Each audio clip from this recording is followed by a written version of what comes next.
Ito, pipitasin ko itong mga mint.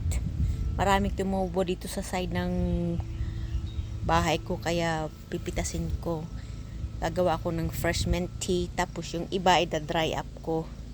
Sayang, para sa winter meron akong pang mint tea. Tulong ko nito, oh. See?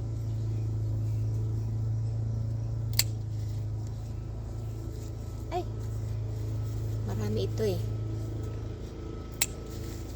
Sayang.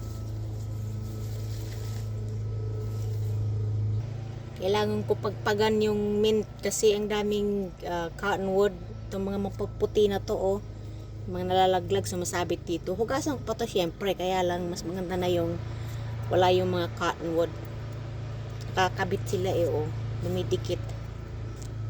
Ito yung napitas ko mga fresh mint. Tama na muna yan. Babad ko muna sa bowl ng tubig para kung may mga mananap, matigbak muna sila dyan. Ayan. Para pag nahugasan ko na, i-dry up ko na sila para mayroon akong savings for winter pang tea. Ito na yung hinugasan ko mga dahon ng tea. Ilagay ko na sa tasa ko at magpapakulo na ako ng tubig. Gamitin ko pala dito honey. Raw honey para mas healthy kaysa sa asukal.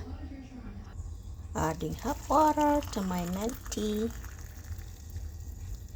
Ayan.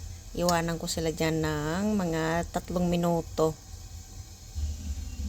para maluto yung fresh mint at mapunta sa mainit na tubig. Siyempre, ang kapares ko dyan ay blueberry scones. Sarap yan. Try nyo. Thank you for watching. Bye!